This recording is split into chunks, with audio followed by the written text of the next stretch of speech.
Hervé, bonjour. Bonjour. A priori, votre livre parle de l'Afrique.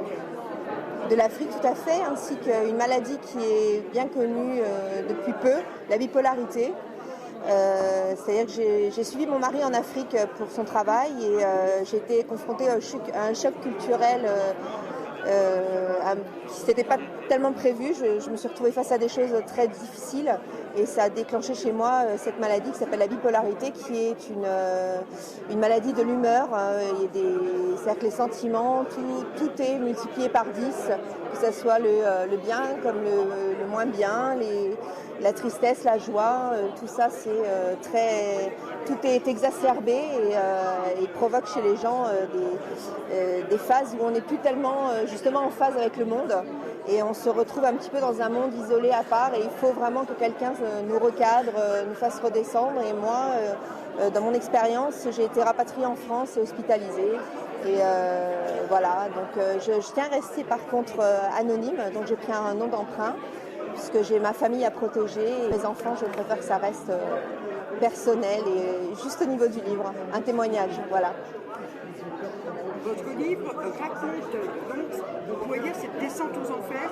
Tout à fait, oui. C'est-à-dire qu'on commence par le plaisir d'être expatrié avec des nouvelles choses. Et puis au fur et à mesure du livre, je me trouve confrontée à des choses dures et je commence à perdre vraiment le sens des réalités, à m'interroger sur plein de choses, le pourquoi du comment, pourquoi ce monde, pourquoi tant de différences, pourquoi des enfants meurent pour si peu, pourquoi des gens au pouvoir sont si riches et laissent mourir leur peuple. Et vraiment, ça a été une descente aux enfers complète où je me suis retrouvée face à moi-même toute seule pendant 3 mois à errer entre le travail et ma souffrance personnelle, parce que ça devenait une souffrance physique, personnelle et morale.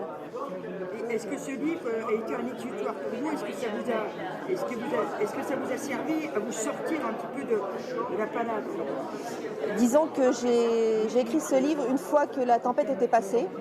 Et ça a été un exutoire parce qu'effectivement j'avais besoin de raconter tout ça parce que je n'arrivais pas à l'expliquer aux gens, je n'arrivais pas à expliquer ce qui avait provoqué tout ça. Et je pense qu'en lisant ce livre on comprend pourquoi en étant maman on puisse être choqué et tant le bouleverser face à certaines choses qu'on n'a pas l'habitude de voir ou qu'on voit à la télé, mais vraiment c'est tellement autre que ça touche vraiment quelque chose de profond en soi. Merci beaucoup et surtout bon courage. Merci bien.